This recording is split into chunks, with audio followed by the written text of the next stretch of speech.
सबको जय यीशु की। प्रियजनों, बाइबल हमें बताती है, निर्गमन ग्रंथ अध्याय 14 पद संख्या 14, डरो मत, धीर बने रहो और देखो किस प्रकार प्रभु आज तुम लोगों की रक्षा करेगा। और मूसा ने लोगों से कहा कि प्रभु तुम्हारी ओर से युद्ध करेगा। प्रियजनों, बाइबल हमें यह सांत्वना देती है और यह विश्वास की अपेक्षा हमसे करती है कि वो परमेश्वर जिसने इजराइलियों को मिस्र की गुलामी से आजाद किया, उन्हें मरुभूमि में चट्टान से पानी निकाल कर पिलाया, जब उन्हें भूख लगी तो आकाश से उनके लिए मन्ना बरसाया, जब फिलिस्तियों से वो लड़ने जा रहे थे, जब फिलिस्ती उनके ऊपर चढ़ाई करने आ रहे थे, तब उसने दाऊद को वो अभिषेक प्रदान किया। और दाऊद जब फिलिस्तियों से लड़ने के लिए गया, फिलिस्तियों की ओर से युद्ध करने के लिए जब गोलियत सामने आया, उसने ललकारा, तो परमेश्वर ने दाऊद के साथ रहकर इजराइलियों की ओर से युद्ध किया। जब वे लोग योशुआ की अगुवाई में अमालेकियों से युद्ध लड़ रहे थे, तो मूसा अपने हाथों को उठाकर ईश्वर से प्रार्थना कर रहा था, और जब वो थक जाता था तो उसके भाई उसके हाथों के नीचे टेकनी लगा देते थे ताकि उसके हाथ नीचे ना गिरें। और मूसा के हाथ जब तक ऊपर रहते थे, इजरायली जीतते रहते थे, क्योंकि परमेश्वर उनका साथ देता था। वो परमेश्वर हमसे वादा करता है कि तुम डरो मत, मैं तुम्हारी ओर से युद्ध करूंगा, मैं तुम्हारी ओर से लड़ूंगा। हम अपने जीवन में अनेक बार ऐसे कष्टों से और परेशानियों से होकर गुजरते हैं। हमारे जीवन में, परिवार में आए दिन कुछ ना कुछ समस्या रहती। आध्यात्मिक जीवन में कष्ट है, हमारे पारिवारिक जीवन में कष्ट है। जब हम धैर्य खो लेते हैं, हो सकता है कि हम उदास हो जाते हैं। अनेक बार हमारे जीवन में ऐसी दुविधाएं उत्पन्न हो जाती हैं कि हम उन दुविधाओं से निकल नहीं पाते हैं। ऐसी परिस्थिति में प्रभु का वचन हमें सांत्वना देता है कि वो हमारी ओर से युद्ध करेगा। वो प्रभु हमारी ओर से युद्ध करेगा और तुम्हें कुछ नहीं करना पड़ेगा। प्रवक्ता ग्रंथ अध्याय 2 पद संख्या 6, प्रभु हमसे अपेक्षा करता है और वचन हमें बताता है कि तुम ईश्वर पर निर्भर रहो और वह तुम्हारी सहायता करेगा। प्रभु के भरोसे सन्मार्ग पर आगे बढ़ते जाओ। तो अगर हम चाहते हैं कि परमेश्वर हमारी ओर से युद्ध करे, अगर हम चाहते हैं कि परमेश्वर हमारे घर को ब्लेस करे, हमारे जीवन को ब्लेस करे, व्यक्तिगत रूप से हमारे जीवन में शांति और चंगाई को प्रदान करे, तो मुझे और आपको ईश्वर के ऊपर निर्भर रहने की आवश्यकता है। प्रियजनों, अनेक बार हम अपने जीवन में अनुभव करते हैं कि हम ईश्वर पर निर्भर ना रहकर हम भौतिक चीजों पर निर्भर रहते हैं। कई बार हम अपनी धन और संपत्ति पर निर्भर रहते हैं। कभी कभी हम लोग सोचते हैं कि हमारा पैसा हमें सब कुछ दिला सकता है। प्रियजनों, पैसा हमारे जीवन में, धन हमारे जीवन में बहुत कुछ दिला सकता है, लेकिन ईश्वर की आशीष से शायद हम वंचित रह सकते हैं। तो ईश्वर की आशीष को प्राप्त करने के लिए, ईश्वर की आशीष को पाने के लिए मुझे और आपको ईश्वर पर निर्भर रहने की आवश्यकता है। प्रभु आपको प्यार करता है। ये तो बाइबल इस बात को स्पष्ट करती है, और यशायाह नबी के ग्रंथ में हम पढ़ते हैं कि तुम मेरी दृष्टि में मूल्यवान हो और महत्व रखते हो, मैं तुम्हें कभी नहीं छोड़ूंगा। तुम भले ही मुझे भूल सकते हो, तुम भले ही मुझे त्याग सकते हो, परंतु मैं तुम्हें त्यागूंगा नहीं, क्योंकि मैंने तेरी माँ के गर्भ में जब तू गढ़ा जा रहा था, तेरी हड्डियों को बढ़ते हुए देखा। मैंने तुझे अपनी हथेली पर गढ़ा, मैंने तेरा नाम अपनी हथेली पर लिखा और तुझे सजाया और संवारा। मैं तुझे ऐसे एकत्र करता हूं, ऐसे तेरी रक्षा करता हूं, जैसे एक मुर्गी अपने चूजों को अपने डहनों के नीचे एकत्र करती है। तो प्रियजनों, आज प्रभु आपसे ये वादा करता है, डरो मत, धैर्य रखो, धीरज रखो। और देखो, मूसा ने लोगों से कहा कि प्रभु तुम्हारी ओर से युद्ध करेगा। और जब हम ये वचन को सुनते हैं तो अनायास ही हमारे जीवन में ये उत्सुकता और ये प्रेम का हम अनुभव करते हैं कि वो परमेश्वर जो हमें बुलाता है, हमें सजाता है, हमें संवारता है, हमसे ये वादा करता है। हम लोग अनेक बार अपने कामों में, अपने घर में, अपने रोजमर्रा की जिंदगी में परेशानियों को जब सामना करते हैं तो हम विचलित हो जाते हैं। और जब हम विचलित हो जाते हैं तो हम परेशान होने लगते हैं। तो इन परिस्थितियों में जब हमारी परिस्थितियां कठिन होती हैं, विषम हो जाती हैं, तो ऐसे समय में प्रभु पर भरोसा रखने की आवश्यकता है, उस पर निर्भर रहने की आवश्यकता है। ठीक वैसे ही जैसे दाऊद गोलियत से जब लड़ने के लिए गया तो परमेश्वर पर निर्भर होके गया। उसे मालूम था कि ये विशाल और भीमकाय व्यक्ति उसको चाहे तो एक थप्पड़ में उसको उड़ा सकता था, लेकिन वो अपने सामर्थ्य से लड़ने नहीं गया। वो गोलियत से लड़ने के लिए गया परमेश्वर के सामर्थ्य से, और परमेश्वर ने उसे विजय दिलाई। तो ईश्वर ने आपके लिए योजनाएं बनाई हैं। इन योजनाओं के तहत वो आपको ब्लेस करता है। और अगर हम इन योजनाओं को समझते हैं तो मैं आपको विश्वास दिलाता हूं कि परमेश्वर मेरे और आपके भाग्य को पलट सकता है। परमेश्वर मेरे और आपके दुख को आनंद में बदल सकता है। परमेश्वर हमारी लड़ाई को अपनी लड़ाई बनाकर वो लड़ता है और शैतान से हमें विजय दिलाता है, क्योंकि उसके लिए कुछ भी असंभव नहीं है। वचन कहता है कि धर्मी खजूर की तरह फलता है, लेबानोन के देवदार की तरह बढ़ता है। और आज जितने भी लोग अपने विश्वास को खो चुके हैं, प्रभु उन्हें ढारस बंधा रहा है। मेरे पुत्र, मेरी पुत्री, प्रियजनों, वो यही ढारस देता है कि तुम डरो मत, धीर बने रहो अंत तक, क्योंकि जो अंत तक धीर बना रहेगा वही मुक्ति प्राप्त करेगा। तो प्रभु यीशु आज हमारे बीच में उपस्थित हैं। आप में से जितने भी लोग प्रभु का वचन ये सुनते हैं या सुन रहे हैं, इस वक्त वचन के माध्यम से वो हमसे बातें कर रहा है और आपको सांत्वना दे रहा है। तो बाइबल ये कहती है कि जो उनमें अपना चित्त लगाते हैं, जो उसमें अपना मन लगाते हैं, वह उनका आदर करता है और उन्हें आशीष देता है। इसलिए बाइबल हमें बताती है, सामुएल का पहला ग्रंथ अध्याय 2 पद संख्या 30 में हम पढ़ते हैं कि प्रभु ये कहता है, जो मेरा आदर करते हैं मैं उनका आदर करता हूं, और जो मुझे तुच्छ जानते हैं मैं भी उन्हें तुच्छ जानता हूं।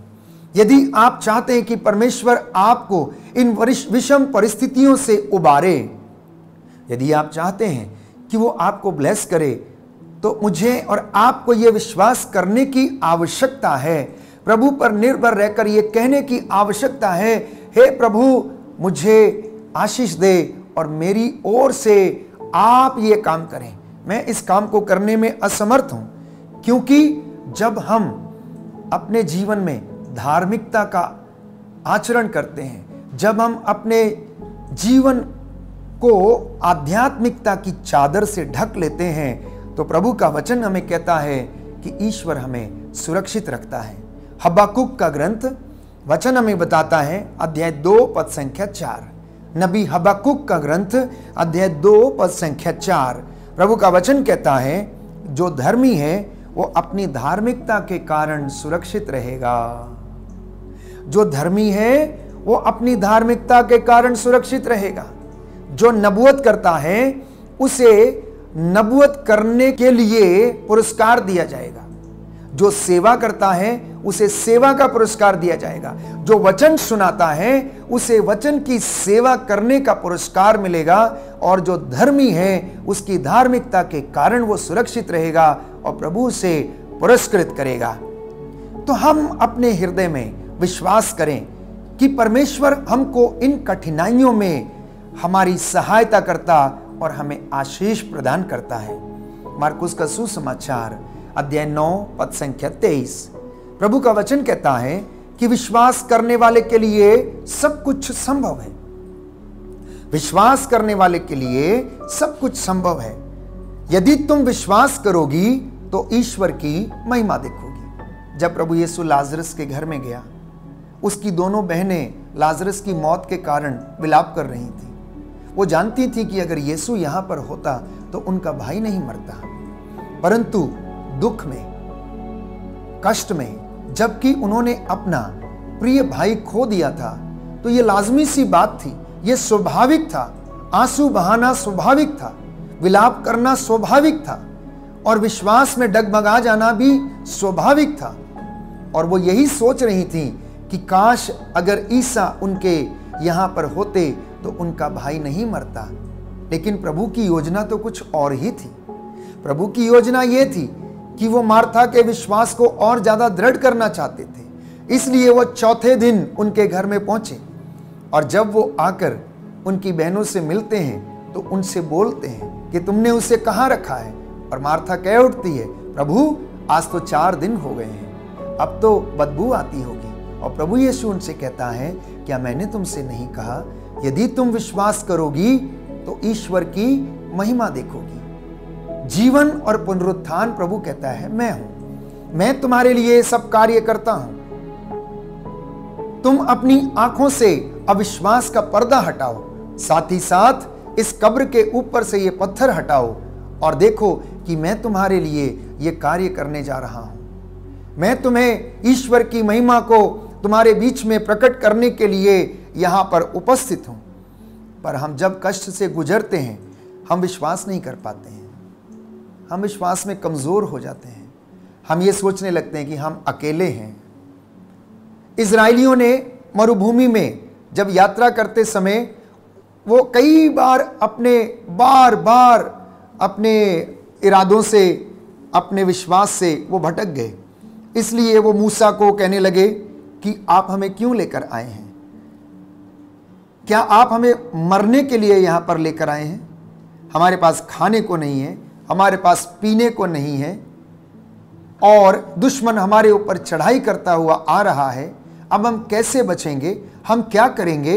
ये उनकी साधारण सोच थी, ये उनकी इंसान की सोच थी, एक मानवीय सोच थी कि वे लोग अकेले हैं। लेकिन परमेश्वर ने उन्हें बार बार ये मौका दिया इस बात को समझने का कि मैं उनके साथ हूं, मैं तुम्हारी ओर से युद्ध करता हूं, और उनको याद दिलाता है, देखो मैंने तुम्हारे लिए मरुभूमि में चट्टान से पानी निकाला, मैंने तुम्हारे लिए आकाश से मन्ना बरसाया, मैंने तुम्हारे लिए लाल सागर में रास्ता बनाया, मैंने तुम्हारे लिए ऐसे अनेक कार्य किए जिनको देखकर भी तुम विश्वास नहीं करते हो। तुम्हारी आंखें हैं परंतु तुम देखते नहीं हो, तुम्हारे कान हैं परंतु तुम सुनते नहीं हो। तुम विश्वास करने में कितने मंदमती हो।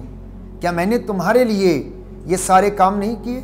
क्या मैंने बादल के खंबे में के रूप में तुम्हारे आगे आगे चलकर तुम्हारा नेतृत्व नहीं किया, तुम्हारी अगुवाई नहीं की? क्या मैंने रात को अग्नि स्तंभ के रूप में तुम्हें प्रकाश नहीं दिया? इतना सब कुछ करने के बावजूद तुम अपने विश्वास में कमजोर क्यों? तुम अकेलापन क्यों महसूस करते हो? क्या मैंने तुमसे वादे नहीं किए हैं? क्या मैंने अपने एक एक वादे को पूरा नहीं किया? ये परमेश्वर आज हमसे सवाल करता है प्रिय भाइयों और बहनों। इसलिए मसीहियों को इस बात पर विश्वास करने की आवश्यकता है कि परमेश्वर निरंतर मेरे और आपके लिए युद्ध करता है, क्योंकि हम उसके बच्चे हैं। उसने हमको चुना है। उसने माता की गोद में जब हम बढ़ रहे थे तो हमें उसने संभाला, जब हम दूध पीते थे तब उसने हमें संभाला। और वचन हमसे बताता है, बाइबल ये कहती है कि प्रभु कहता है कि मैंने तुझे मां की गोद में संभाला। यूदा, याद कर, जब तू छोटा था अपनी मां की गोद में तू खेला करता था, मैंने उस समय तेरी रक्षा की। क्या मैं अब ऐसा नहीं करूंगा? मैं तेरे बुढ़ापे तक ऐसा करूंगा, तेरे बाल पक जाएंगे तब भी मैं ऐसा करूंगा। मैं तुझे कभी नहीं छोड़ूंगा, मैं तुझे कभी नहीं त्यागूंगा। एक स्त्री बाइबल हमें बताती है, मार्कुस के सुसमाचार अध्याय 5 पद संख्या 25 में, जो 12 बरस से रक्तस्राव से पीड़ित थी, वो हार चुकी थी। अनेक इलाज करने के कारण वो इतनी त्रस्त थी, सब कुछ समाप्त कर चुकी थी, पैसा लगभग समाप्त था और वो हार चुकी थी। ऐसी ही दशा आप में से कई लोगों की हो सकती है, जो अपने जीवन में हारा हुआ महसूस करते हैं, दुष्ट आत्माओं के वश में हैं, अनेक प्रकार से सताए जाते हैं, अत्याचार के कारण, बीमारी के कारण, लोगों की गलत धारणाओं के कारण हो सकता है आप कष्ट सह रहे हो। लेकिन ये रक्तस्राव से पीड़ित स्त्री मन ही मन कहती रहती है, उसने यीशु के विषय में सुना था, उसने यीशु के विषय में ये जाना लोगों से कि वो एक महान व्यक्ति है, वो एक नबी है, जिस पर हाथ रखता है वो चंगे हो जाते हैं। और इसे भी वो विश्वास था कि अगर वो उसके कपड़े का पल्ला छू ले तो वो चंगी हो जाएगी। और वास्तव में यही उसका विश्वास उसे इस बीमारी से आजाद कराता है। वो भीड़ के अंदर भीड़ को चीरती हुई जाती है और धीरे से यीशु के कपड़े का पल्ला छू लेती है। जैसे ही वो पल्ला छूती है, यीशु के अंदर से सामर्थ्य निकलता है। यीशु इसको अनुभव करते हैं और वो अपने मन में सोचती है कि वो चंगी हो गई है। प्रियजनों, ऐसा ही हमारे जीवन में भी है। जब हमारी परिस्थितियां विषम होती हैं, जब हम कठिनाई से गुजरते हैं, जब हम अंधकार से गुजरते हैं, तो ऐसी परिस्थिति में मुझे और आपको यही कहने की आवश्यकता है कि यदि मैं प्रभु के कपड़े का पल्ला छू लूं, यदि मैं उसके वचन को अपने जीवन में आत्मसात कर लूं, यदि मैं उसके वचन पर भरोसा करूं, यदि मैं उसकी प्रतिज्ञाओं को याद करूं, यदि मैं उसके चिन्ह चमत्कारों को अपने जीवन में अनुभव करूं, तो मैं चंगी हो जाऊंगी और आत्मा मुझे सामर्थ्य प्रदान करेगा।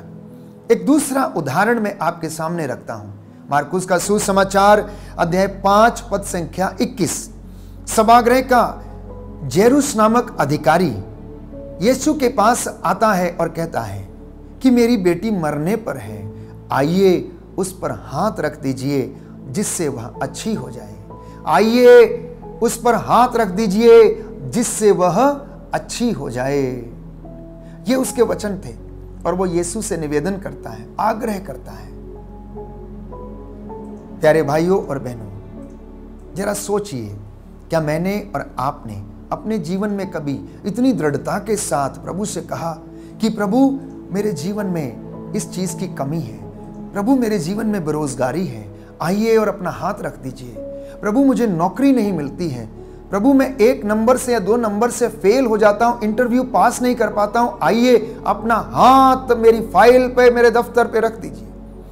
क्या आपने और मैंने कभी ऐसा महसूस किया कि जो अधिकारी हमारा इंटरव्यू लेता है, प्रभु को हम उस व्यक्ति को समर्पित करें, उस व्यक्ति को प्रभु के हाथों में हम समर्पित करें कि प्रभु आप इसका हाथ पकड़िए, आप उस दफ्तर में उस कुर्सी पर बैठकर आप न्याय करिए और एक वचन कह दीजिए और मैं चंगा हो जाऊंगा। आइए मुझ पर हाथ रख दीजिए, आइए मेरा बेटा बीमार है, प्रभु उस पर हाथ रख दीजिए। इस विश्वास की अपेक्षा प्रभु हमसे करता है और जब ये विश्वास पूरा हो जाता है और हम विश्वास करते हैं तो वो हमारी ओर से लड़ता है, वो हमारी ओर से काम करता है। अब मूसा के जीवन में देखिए, पुरानी व्यवस्था बार बार इस बात का जिक्र करती है कि मूसा जो प्रभु से ये कहता है मैं इस लायक नहीं हूं, मैं तो कमजोर व्यक्ति हूं, मैं तो बोल भी नहीं सकता, मैं कैसे जाऊंगा।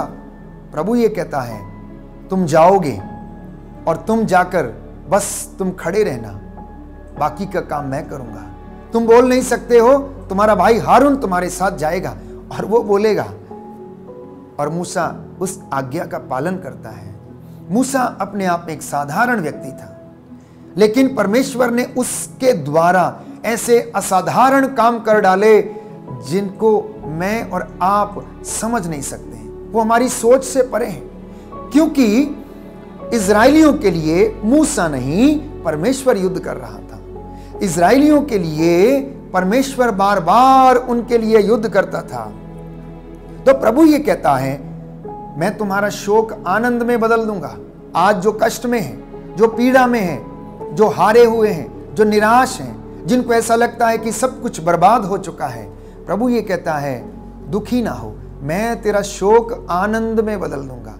बस एक बात की अपेक्षा प्रभु करता है कि तू मुझ पर रह, मुझ पर निर्भर रह, मुझ में विश्वास कर, उस पिता में विश्वास कर जिसने मुझे भेजा है। मैंने जो कुछ उससे सुना वो मैं तुमको बताता हूं। मैंने एक भी बात अपनी ओर से नहीं कही, जो मुझे पिता ने कहा वो मैंने आपसे कहा है। लेकिन हम विश्वास में कमजोर हो जाते हैं। जब हमारे जीवन में कष्ट आते हैं तो हम निराश हो जाते हैं।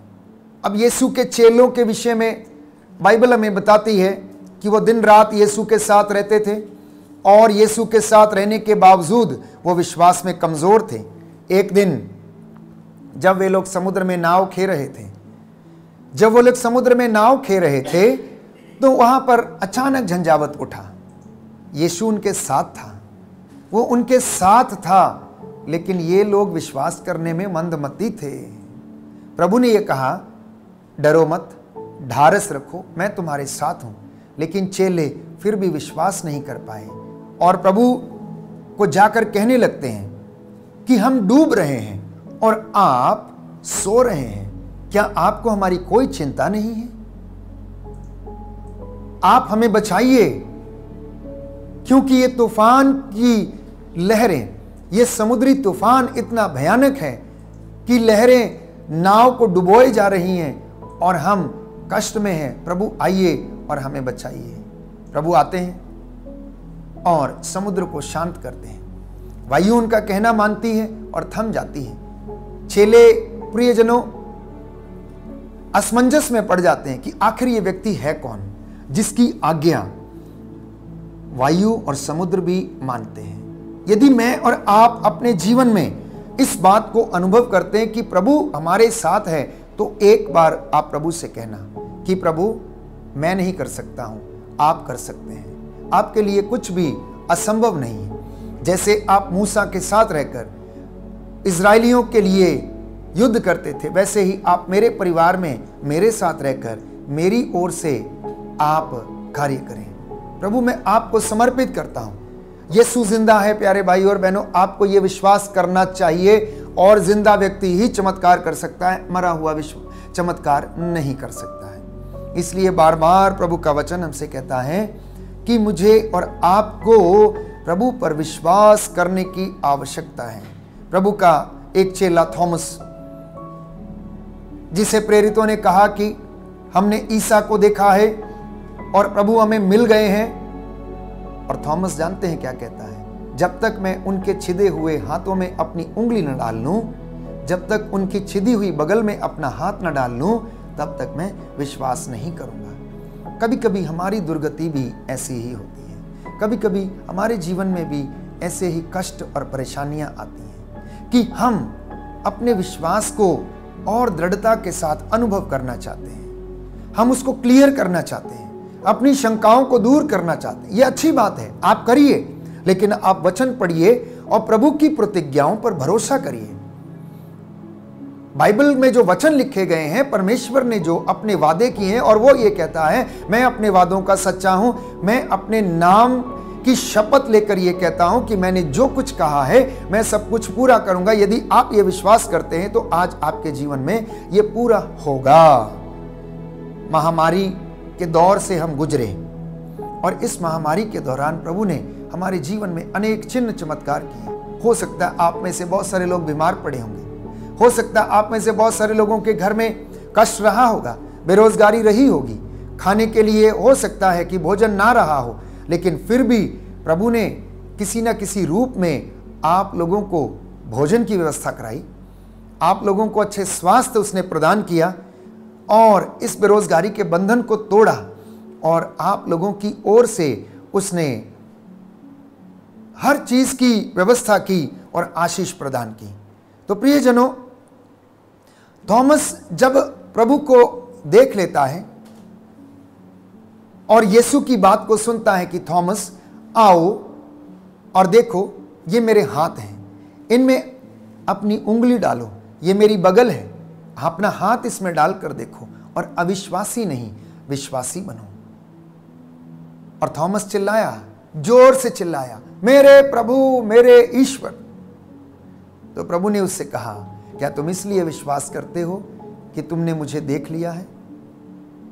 परंतु धन्य है वे जो बिना देखे विश्वास करते हैं। थॉमस, अविश्वासी नहीं, तुम विश्वासी बनो। जब कोई व्यक्ति विश्वासी बन जाता है तो प्रभु उसकी ओर से लड़ता है, उसकी ओर से युद्ध करता है, क्योंकि प्रभु ये कहता है, वचन हमें बताता, संत पौलुस लिखता है एफिसियों की पत्री अध्याय 6 पद संख्या 10 और उससे आगे, कि हमारी लड़ाई दुष्ट आत्माओं से है, आकाश की शैतानी हरकतों से है, आकाश की दुष्ट आत्माओं से, संसार के अधिपतियों, अंधकार की शक्तियों से है। और इन शक्तियों से लड़ने के लिए प्यारे भाइयों और बहनों, मुझे और आपको परमेश्वर के सामर्थ्य की जरूरत है, परमेश्वर के शस्त्र धारण करने की जरूरत है। धार्मिकता का कवच, प्रार्थना, विश्वास की ढाल, मुक्ति का टोप और पवित्र आत्मा की तलवार, ईश्वर का वचन धारण करके आगे बढ़ने की जरूरत है। जब हम परमेश्वर के हथियार धारण करते हैं तो हम स्वाभाविक रूप से इन शैतानी दुष्ट आत्माओं का सामना कर सकते हैं। तो आज का ये वचन जिसे आपने सुना है, आपके जीवन में शांति लाए, चंगाई लाए, और आप ये विश्वास करें कि प्रभु आपकी ओर से युद्ध करेगा। आपको युद्ध करने की आवश्यकता नहीं, बस आप उसके नाम से खड़े हो जाएं और प्रभु से कहें कि प्रभु मैं अपने आप को समर्पित करता हूं। प्रभु आपको आशीष दे। आमीन।